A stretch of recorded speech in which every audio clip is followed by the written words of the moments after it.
Ni wrth ein boddau efo chwedlau yng Nghymru. Dyma llon llaw o chwedlau Cymreig, rai yn wir a rai pwy oer.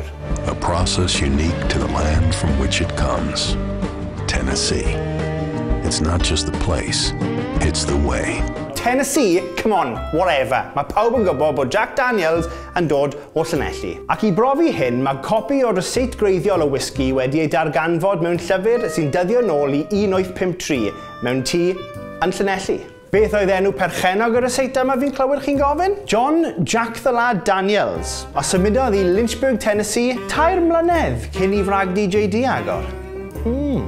Cymdeithas yr Iaith, do, maen nhw wedi trefnu ambell I gig dros y degawdau diwethaf, rai nhw'n dda, a ambell un o ddim mor dda.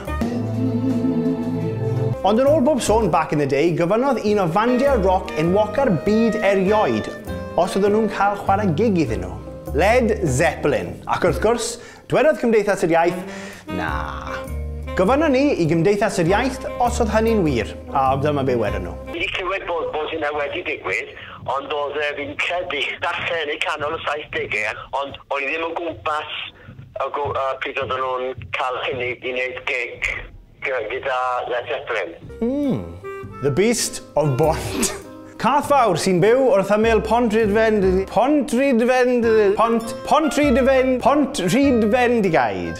Roedd hi'n ffasiynol yn y 60au I pobl enwog a chyfoethog cadw cathod mawr fel pumas, jaguars a hyd yn oed llewod fel anifeiliaid anwes. A digwydd bod, yn ystod y cyfnod yma, roedd llwyth o gerddorion enwog yn dod I aros ym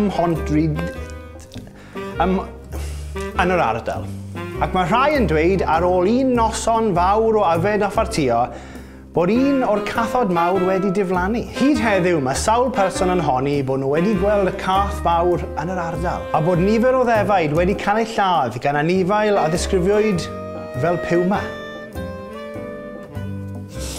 Erioed wedi meddwl pam mae ceiliog ar flaen bocs Kelloggs cornflakes?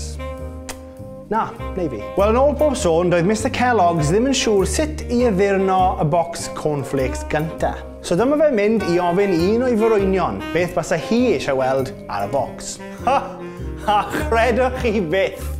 Cymreig oedd hi. So dyma hi'n dweud wrtho bod y gair Kellogg yn swnio fel y gair ceiliog. A mae ceiliog yn canu yn y bore.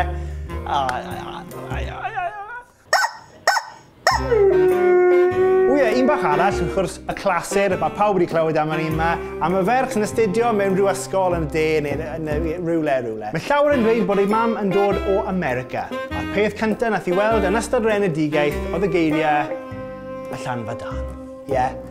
Fire exit. Ydyn ni ma actually'n wir? Go on, y llanfa dan. Os ydych chi mas na, rhowch sylw o dan y fideo a nawn ni roi gorau'r beth yma.